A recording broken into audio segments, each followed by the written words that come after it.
आज कुणालाही विचारलं की मला स्ट्रेस नाही असं म्हणणारा माणूस मला कुठेही आजपर्यंत आत्ता आढळला नाही. प्रत्येकाला कुठला ना कुठला तरी स्ट्रेस सारखा आहे. तर या स्ट्रेसचा आपल्या हृदयविकारावर काय परिणाम होतो हे आपल्याला सगळ्यांना माहिती आहे की सतत स्ट्रेसमध्ये राहिल्यामुळं हृदयाचे विकार हे जवळजवळ 40 ते 50% वाढतात. सतत स्ट्रेसमध्ये राहणारा आज बाकीच्या कुठल्याही रिस्क फॅक्टरपेक्षा म्हणजे स्मोकिंग, डायबिटीज, हायपरटेन्शन, स्ट्रेस हा अतिशय महत्त्वाचा रिस्क फॅक्टर झालेला आहे. यांच्यामध्ये हृदयविकार होण्याचं प्रमाण हे अतिशय वाढलेलं आहे. स्ट्रेसमुळे नक्की काय होतं तर आपल्या शरीरातले जे बॅड हार्मोन्स आहेत ते TNF अल्फा, इंडोटॉक्सिन 1 आणि 3 हे अतिशय मोठ्या प्रमाणामध्ये शरीरामध्ये वाढतात.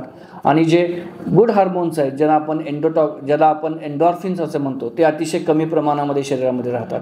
आणि माणूस 24 तास कंटिन्युअस बरेच वर्ष स्ट्रेसमध्ये ज्यावेळी राहतो त्यावेळी हृदयाच्या आपल्या शरीरातल्या सर्व रक्तवाहिन्या ह्या आकुंचन पावून जातात आणि त्याच्यामुळं होणारं कोलेस्ट्रॉल आणि रक्तामध्ये होणाऱ्या गुठळ्यांचं प्रमाण वाढतं आणि त्याच्यामुळे हृदयविकार हा फार मोठ्या प्रमाणात वाढतो.